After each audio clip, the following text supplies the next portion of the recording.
The Active Intellect. Al-Farabi's theory of knowledge and divine illumination. Assalamu alaikum.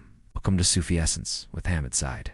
In the illustrious history of Islamic thought, few figures stand as giants, whose intellectual shadows extend across centuries, shaping the very course of philosophy and theology.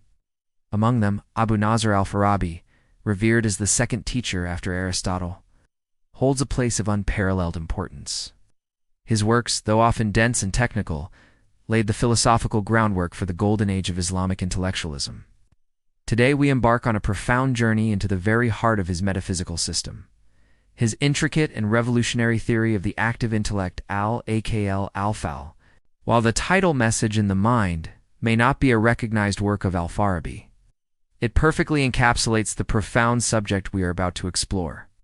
For al-Farabi, the human mind is not a mere processor of sensory data, but a vessel waiting to receive a message from a higher, transcendent reality.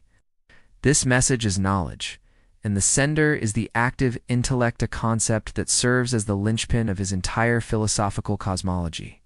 Our discourse today will be a comprehensive structural analysis of this theory, arguing that the active intellect is far more than a philosophical concept.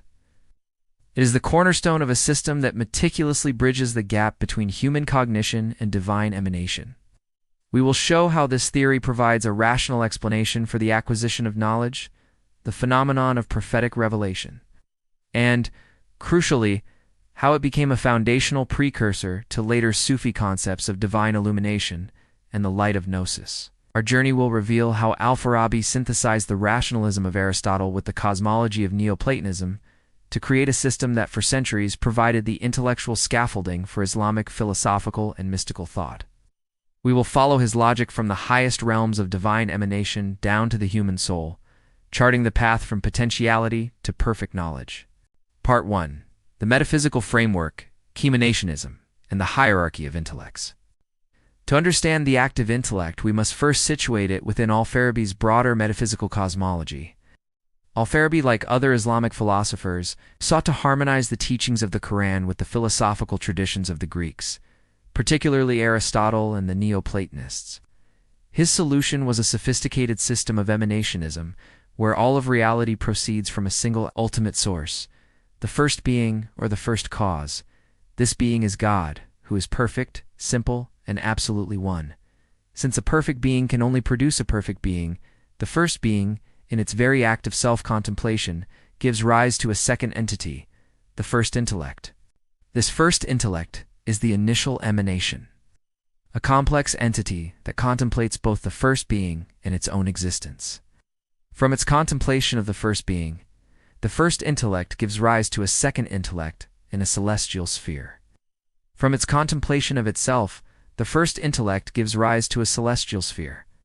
This process continues in a hierarchical chain, with each successive intellect contemplating the one above it, leading to a cascade of 10 separate intellects. Each intellect, through this dual contemplation, gives rise to a lower intellect and a corresponding celestial sphere, ultimately organizing the entire cosmos.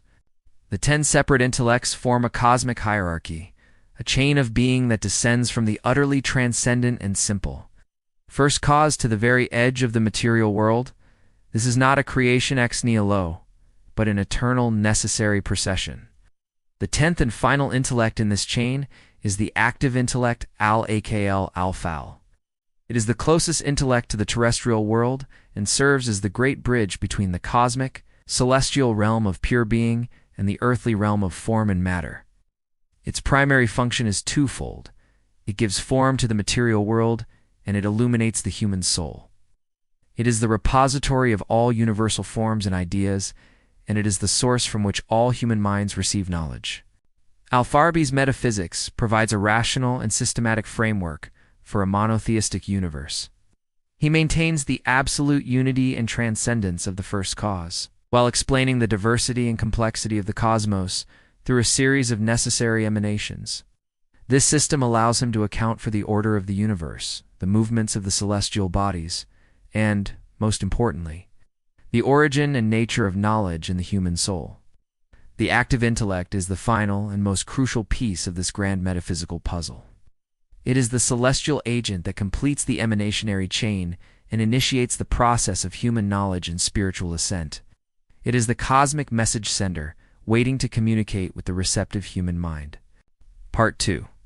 The human intellect's journey from potential to acquired knowledge. Having situated the active intellect within the cosmic hierarchy, we now turn our attention to the human side of the equation, the intellect within us. For Al-Farabi, the human intellect is not a static entity, but a dynamic process with distinct stages of development. It is the very vessel that receives the message from the active intellect. He describes the journey of the human mind, from a state of pure potentiality to one of perfect knowledge through 4 key stages. The first stage is the material intellect al-Hahilani. The term material here does not refer to the physical brain, but to the mind's state of pure potentiality. In this stage, the human mind is like a blank slate, devoid of all knowledge and ideas. It has the potential to receive all forms and concepts, but it has not yet acquired any. It is the human being's capacity to think and to learn, a passive state waiting to be activated. The process of activation begins with the senses, where the mind first abstracts universal concepts from particular sensory experiences. The second stage is the acquired intellect al-Akl by al-Malaka. In this stage, the human mind begins to grasp universals and abstract ideas from the sensory world. For example, by observing numerous individual trees, the human mind abstracts the universal concept of treeness. This is a crucial step, but it is still a limited form of knowledge, as it is dependent on sensory experience. The mind in this stage is still working from the bottom up, from particulars to universals. The third stage is the actual intellect, al-Kl by al-faal. This stage is reached when the human mind has acquired a storehouse of universal ideas and is able to contemplate them without needing to refer back to the sensory world. The mind is no longer just a passive receptacle, but an active agent in thinking. It can move from one idea to another, making logical inferences and engaging in abstract thought. The mind here has actualized its potential, but it is not yet at its highest stage of development. The knowledge in this stage is still the result of human effort and abstraction. The final and highest stage is the acquired intellect al-Akl al-Mustafad. This is the culmination of the entire journey. In this stage, the human mind, having been purified of its attachments to the material world and having perfected its intellectual faculties, becomes a perfect receptacle for direct illumination from the active intellect. The mind here is no longer working from the bottom up, but from the top down. It is no longer abstracting universals from particulars, but receiving universal truths directly and without effort. This is a state of a profound intellectual and spiritual transformation, where the human mind achieves a state of a permanent conjunction with the active intellect. The human mind is now in direct communication with the source of all knowledge, and the message in the mind becomes a continuous living reality. The mind in this stage becomes a perfect knower, a microcosm of the divine intellect itself. Part 3. The mechanism of divine illumination and prophetic revelation. With the cosmological and psychological groundwork laid, we can now turn to the heart of the matter, the mechanism of how knowledge is transmitted from the active intellect to the human mind. Al-Farabi's theory provides a rational explanation for a process that had, in previous traditions, been relegated to the realm of the miraculous. For him, knowledge is not something that the human mind creates, but something that it receives. The human intellect, in its highest state of development, the acquired intellect, becomes a mirror. The active intellect, being the ultimate source of all universal forms and ideas, casts its light onto this mirror, and the human intellect perceives these forms. This is not a passive process. The human intellect must actively purify itself and train its faculties to be a good mirror. Otherwise, the reflection will be distorted or incomplete. The active intellect, in this sense, acts as a benevolent teacher, continuously offering illumination to all human souls, but only those who have prepared themselves can receive it fully. Al-Farabi takes this a step further and uses this same mechanism to explain the highest form of knowledge, prophetic revelation. A prophet for Al-Farabi is not merely a charismatic leader or a person with supernatural powers. A prophet is a human being who has achieved the highest possible state of conjunction with the active intellect. This conjunction is so perfect that the prophet receives not only intellectual truths, but also imaginary and symbolic forms from the active intellect. This allows the prophet to not only comprehend the deepest truths of reality, but also to translate these truths into a language and a set of laws that are accessible to the masses. The prophet is able to give these truths a poetic and symbolic form, a message that can be grasped by the minds of the people regardless of their intellectual capacity.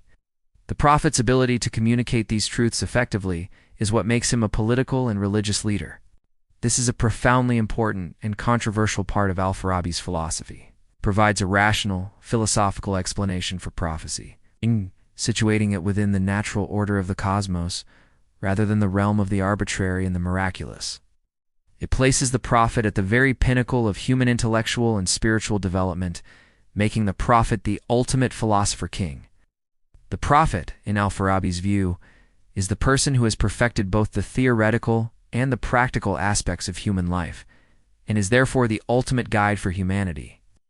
The active intellect is the great source of this guidance, the cosmic messenger that communicates with the prepared soul of the prophet. Part 4. The legacy and influence on Islamic thought.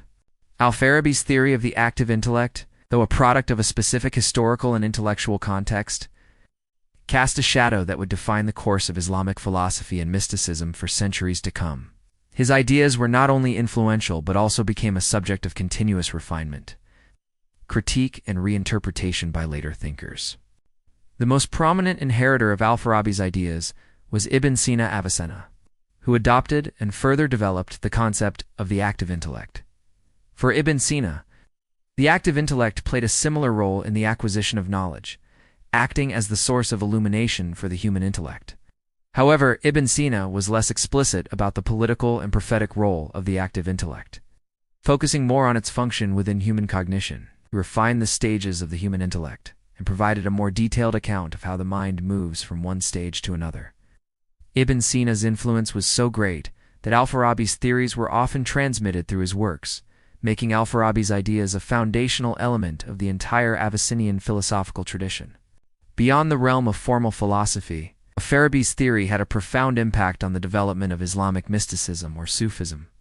While al-Farabi's approach was fundamentally rational, his concept of a transcendent intellect that illuminates the human soul resonated deeply with Sufi thinkers. Later Sufi masters, particularly in the school of Ibn Arabi, reinterpreted the active intellect in a more mystical and intuitive context. For them, the active intellect became a symbol of the first intellect, al, or the reality of Muhammad al-Haqiqa, al-Muhammadiyya, a cosmic, divine intelligence that was the first thing created by God and the source of all subsequent creation. This mystical reinterpretation moved the active intellect from a philosophical agent to a metaphysical reality, a continuous light of prophetic and saintly illumination that permeates the cosmos. This reinterpretation shows the enduring power of al-Farabi's original concept. His theory of the active intellect, though born from a rigorous philosophical effort to explain human cognition, was so potent and so rich in its implications that it provided a vocabulary and a conceptual framework for mystics to articulate their own experiences of divine illumination and gnosis. The message in the mind became, for the Sufis, a message from God himself, a continuous divine communication that was available to every prepared heart. The rationalist philosopher's theory became a cornerstone of the mystic's path to God, a beautiful testament to the perennial truth that all paths to knowledge, whether rational or intuitive, ultimately lead back to the same source. In conclusion, al-Farabi's theory of the active intellect is a masterpiece of intellectual synthesis. It is a work that, while deeply rooted in the philosophical traditions of the Greeks, was meticulously adapted to the theological demands of an Islamic, monotheistic worldview. By situating the human mind within a grand cosmological hierarchy, and by explaining the acquisition of knowledge as a process of divine illumination, al-Farabi provided a rational and systematic framework for a profound spiritual truth, that knowledge is not something that we create, but something that we receive. The active intellect is the great cosmic messenger, and the prepared human mind is its perfect recipient. His legacy is not confined to the dusty annals of philosophy. His ideas flowed into the works of Ibn Sina, Ibn Rushd, and the countless philosophers of the Islamic world, and they provided a conceptual vocabulary for the great masters of Sufism. The message in the mind that he so brilliantly articulated became the very foundation for the mystic's pursuit of direct, unmediated knowledge of God. Al-Farabi's work is a powerful reminder that the rational pursuit of truth and the intuitive grasp of spiritual reality are not mutually exclusive, but are, in fact, two sides of the same coin, leading the human soul to its ultimate destination in God. Thank you for joining us on this intellectual and spiritual journey. Please subscribe to our channel to continue our exploration of the rich and profound essence of Sufism.